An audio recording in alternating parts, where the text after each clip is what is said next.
Long ago, in the land of Luminia where the trees shimmered with light and flowers sang in the breeze, there lived a kind old woman in a little cottage at the edge of the forest. She had everything she needed, except the one thing her heart wished for most of all, a child to love. Every tale begins with a wish, and this one begins with a mother's. She lived on the edge of a sleepy village, in a little house wrapped in flowers and dreams. See? Isn't it lovely? The wind knows this house well. The bees, the robins, even the crickets at night.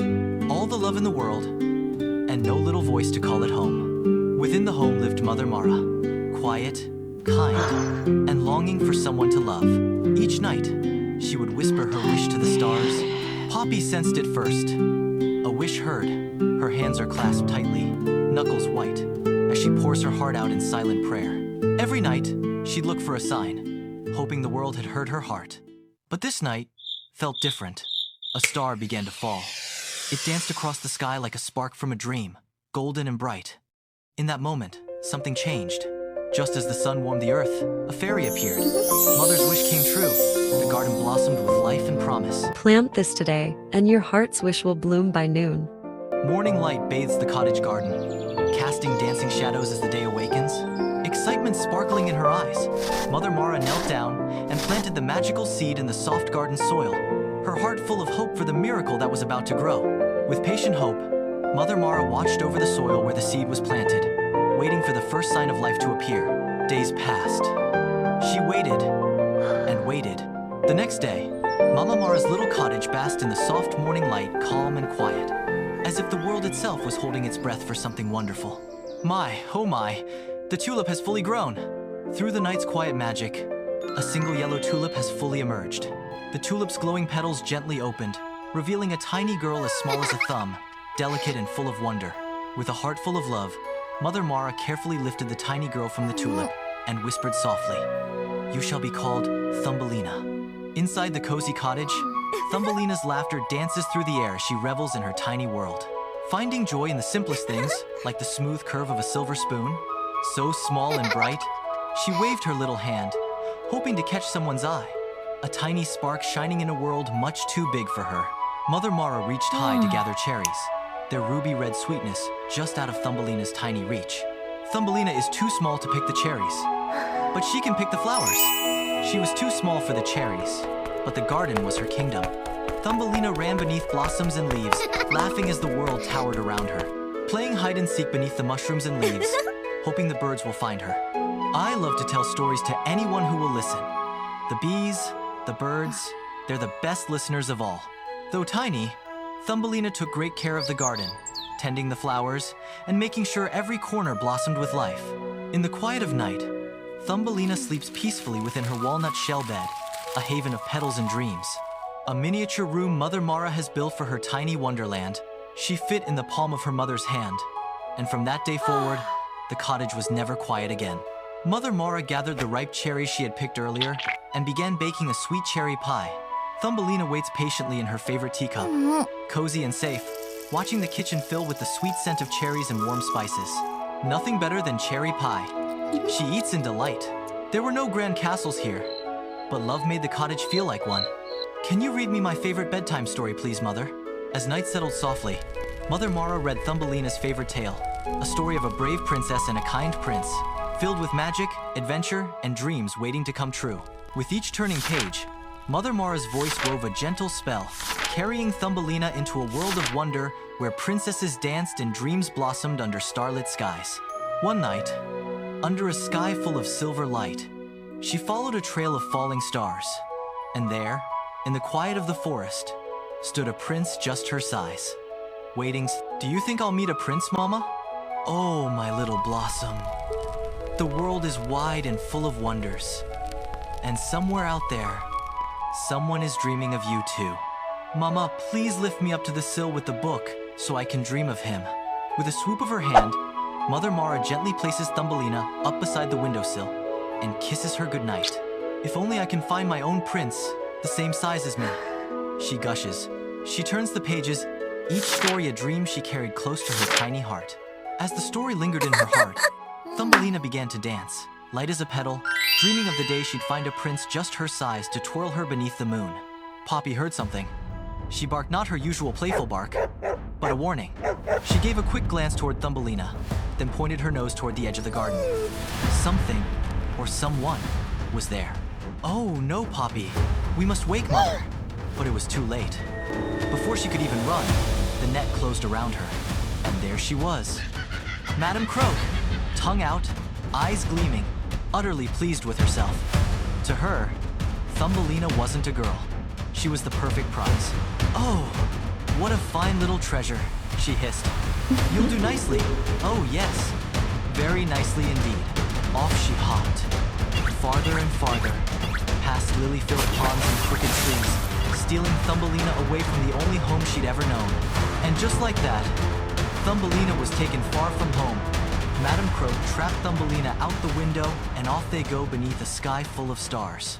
Thumbelina awakens to a nightmare, stranded on a lily pad under the cloak of night. On a lily pad deep in the swamp, Thumbelina sat dazed and confused.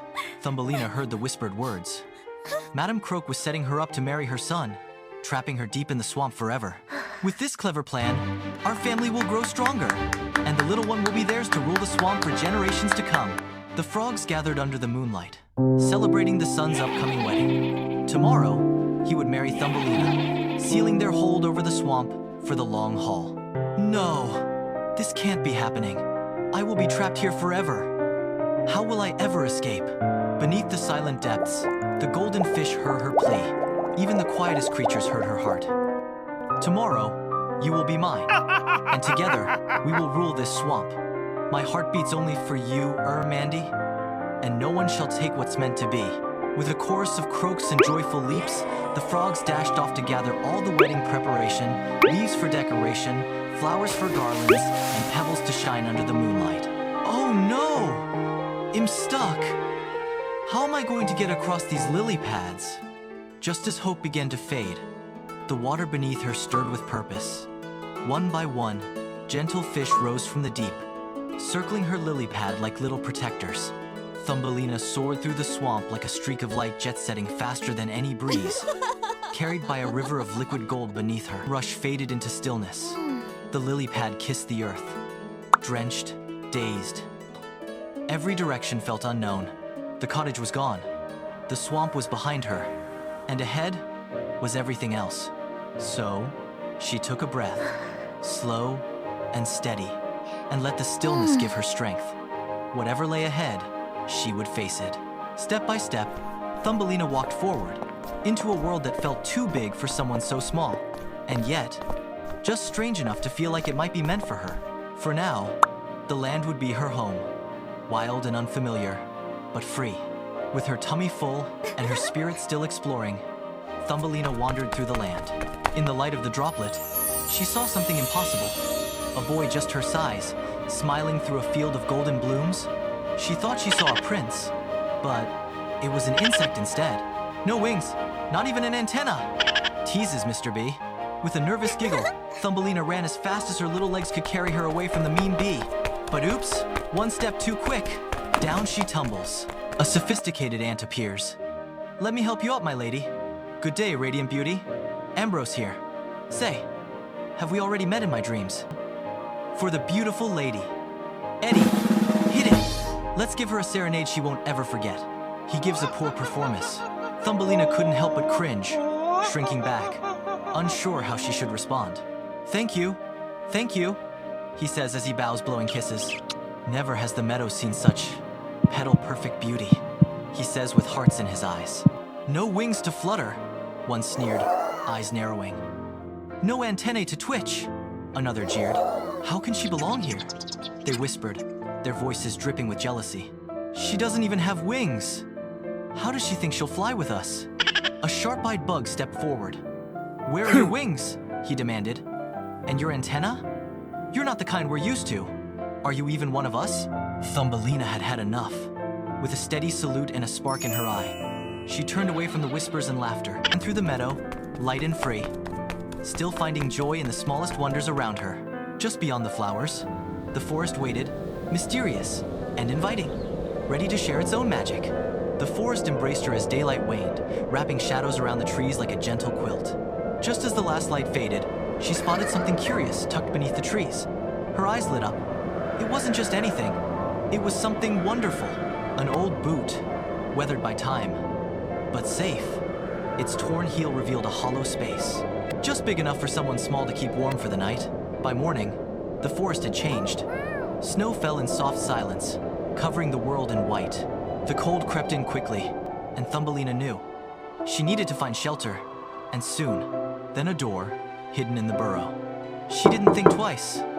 Thumbelina stepped inside, out of the cold. Hello. Sorry to intrude, but is anybody home? Come on in, it's cold out. I'm Miss Angie. The mouse welcomes her in. In disbelief, Thumbelina survived the winter's night. Miss Angie gestures her to sit with her son Robbie. You must be cold and hungry. Come, warm yourself. There's plenty to go around. The tea was warm, the cake was sweet, and for the first time in days, Thumbelina felt safe. The burrow was quiet, the fire was kind, and her heart began to thaw, one sip at a time. Miss Angie, please excuse me as I go out for a wander. A gentle yawn escaped her lips, needing to walk away the weariness that tugged at her. She wandered through the quiet corridors of the burrow, where every twist and turn reminded her stories of home. The soft glow of lanterns lit her path as she explored, curious and calm. That's a cool door. I wonder if I'll be welcome here. Oh well, here goes nothing. The door opened all on its own, as if it had been waiting just for her. The soft glow beyond promised something special inside. Inside Mole Hall, the library stretched upward like a cathedral of knowledge. Welcome to Mole Hall, dear miss. I'm Percival Mole, at your service. He says, I'm Thumbelina. Thank you for having me. The mole chuckled, his whiskers twitching with amusement. He'd never had such a delicate guest in all his fine tunnels. And in that moment, he was already imagining her never leaving. Here in Mole Hall, knowledge and riches are treasured alike. Precious gems, ancient scrolls, and secrets of the earth itself, all to offer comfort and safety. Oh, yes. It's all very lovely, Mr. Mole. Very fancy indeed. Token of my admiration. I dare say it would look rather exquisite on you, dear Thumbelina.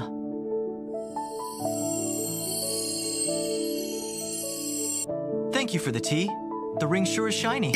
Ignoring the proposal. But I must be off now, she says awkwardly. Her heart wasn't in the glittering jewels or golden halls. It longed for sunlight, flowers, and freedom. She looked back, not with longing, but with quiet strength. Some places may be full of riches, but they could never hold her heart. She finds a spot to rest her legs, tired from all the wandering. Burst of wind, a blur of feathers. And there it was, a sparrow, hurt and breathless, and in the quiet that followed, they rest. With wings strong as ever, the sparrow stretched his wings preparing for flight. The sparrow took to the air, and Thumbelina flew with him. Up through the winding tunnel, and out into the golden light, leaving behind the jewels and the world that never truly fit. And so they soared, high above the world she'd once tiptoed through. From this height, even the tallest tree looked small. Mr. Sparrow landed swiftly. With careful wings, the sparrow tucked Thumbelina into a tulip, a perfect little nest, soft and safe. Thank you so much, Mr. Sparrow. Please tell Mama my whereabouts so we can all reunite. She just knew in her heart Mr. Sparrow will retrieve her mother. Inside the heart of a colossal tulip, Thumbelina beholds a world of impossible beauty. Secret village! Wow! What's going on? I've never seen homes fit for a small girls like me before. She ponders. Thumbelina paused. The wind held its breath, and from above came a sound faint and fluttering, like wings whispering through the sky. There he is, she gushes. Hovering high above the meadow, wings gently fluttering in place, was a figure bathed in sunlight. Allow me to introduce myself, he announced with flair, arms outstretched. I am Prince Evan of the Sky Petal Realm, and who might you be, little lady? Thumbelina gushes, unable to find her words. Oh, she's everything I've been looking for and more, he thinks to himself. You're not from around here, are you? He held out a glowing petal with a shy smile, not just to say hello, but to show he really liked her. In awe with Thumbelina's beauty, he gazes. Thumbelina's eyes sparkled as she gently took it with both hands. She felt honored and just a little bit bashful. And I'm Thumbelina. Their fairy tale story is now added to the mother's storybook. But let's continue, shall we? So, the two walked on, side by side, step by tiny step, through meadows full of wildflowers and wonder. As Thumbelina and Prince Evan walked through the waving grass, they suddenly came upon a group of tiny elves. Hidden within the flowers, the flower folk emerge, their faces alight with smiles, waving merrily. The elves' faces lit up with joy at the sight of the prince walking with a special Semele by his side. She truly is something special, someone I've been waiting for. Their hearts felt full as they walked together hand in hand. "Let me take you around to my world," says Prince Evan. "Our hidden realm lies just beyond those peaks," he said softly. "A place of magic and wonder, where only a few have ever been." They reached the mountain's peak. Below them, warm lights sparkled like stars on the earth. "We made it," she whispered, filled with wonder and hope. Hand in hand, they stepped into the Sky Petal Realm, a hidden kingdom tucked among the clouds and blossoms. The Sky Petal Realm bustled with tiny life. Fairies strolled down glowing petal paths, some pulling tiny carts filled with berries, sparkles, or flowers. All around them, fairies filled the air with quiet joy. Some wandered with flower baskets, others hung lanterns or sipped tea beneath mushroom umbrellas. Laughter echoed softly as young fairies played. Among the tall trees, fairy homes bloomed like lanterns nestled in blossoms, curled leaves, and hollowed branches. The fairy neighborhood buzzed with gentle activity. Fairies dashed between homes made of petals and leaves, their laughter ringing like bells. Suddenly, a graceful fairy with shimmering wings fluttered toward them. "Welcome to the Sky Petal Realm," she said kindly. "I'm Leora, the head fairy here." With a gentle wave of her hand, Leora granted Thumbelina her very own fairy wings. A banner across town is waved to welcome Thumbelina for all the fairy folk to know. Suddenly, a young fairy came running up, breathless and excited, spreading the news. A nearby fairy blinked in surprise. The news traveled faster than anyone expected. Then, smiles blossomed everywhere as the fairies gathered, their excitement lighting up the whole realm. Thumbelina smiled gently, hugging herself as a warm feeling spread through her heart. It was as if she had been here before. In this magical place, time and time again, the sky around her seemed to shimmer with memories, whispering of home and belonging. "Okay, I guess this is really happening," Thumbelina gushes. And there they were, hand in hand, surrounded by the magic of the Sky Petal Realm, with Thumbelina glowing bright, her very own pair of shimmering wings. "This place is incredible," she thinks to herself, feeling blessed. A tiny home rests beneath a blooming rose, hidden in a world of petals and light. Its walls are woven from delicate leaves. The roof is wrapped in blush rose petals. Inside, gentle light fills a cozy space, with furniture crafted from acorns, moss, and flower stems, a perfect fairy's nest. Thumbelina and the Prince Evan wander into the enchanted fairy lake, his all-time favorite place away from all the noise. The water lay still like a glass mirror, reflecting the soft glow of twilight and the twinkling stars above. "Oh goodness, it's breathtaking." Mesmerized, she's loving this secret hideout. The water lay still like a glass mirror, reflecting the soft glow of sunlight, a place so quiet, it felt like the whole world was holding its breath. Then, from the center of the lake, a fairy in flowing white stood on a lily pad, waving gently at them as if she'd been waiting there all along. The lake stretched wide and still, its surface kissed by golden light. "That was me not too long ago on the lily pad, chased by frogs," she shares. "A daring lily pad escape?" Evan grinned. "Now that's a fairy tale. What can I say? I'm fast when frogs are involved." Thumbelina laughs. Suddenly, a bright fairy horn echoed through the air. "Toot!" And a voice called out joyfully, "Everybody, the celebration begins at the fairy palace. Ladies and gents, time to come inside. The celebration awaits." The fairy ballroom glows under the soft light of countless fireflies, where magic fills every corner. In the heart of the palace, a fairy couple dance beneath the glowing canopy, spinning gently, with every twirl, moving as if the music was made just for them. Suddenly, the music picked up a lively band of crickets, strummed leaf guitars, and tapped on acorn drums, singing and chirping with joy. The ballroom pulses with life. Each dance a story, each note a memory. Fairies swirled and spun, their feet barely touching the glowing floor. The ballroom pulses with life. Each dance a story, each note a memory. Around the glowing ballroom, fairies danced with carefree smiles, their movements light as air and full of sparkle. At the center of the celebration, the fairy queen and king danced with elegance and joy. As they spotted Thumbelina and Prince Evan, they opened their arms in a graceful welcome. The fairy king and queen paused, turning to one another with quiet, knowing eyes. They stepped out onto the grand balcony, their presence as radiant as the morning sun. As they reached the top of the palace balcony, the fairy queen and king raised her hands, and the music gently faded, making their announcement known. Tonight, we celebrate more than joy. We welcome Thumbelina, a heart as kind and brave as any fairies, into our realm, and perhaps our royal family someday too.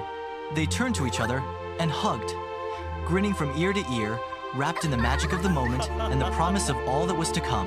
The crowd erupted in cheers, their laughter and applause echoing through the sparkling courtyard. Wings fluttered and glittered as fairies clapped, danced, and soared above, filling the twilight air.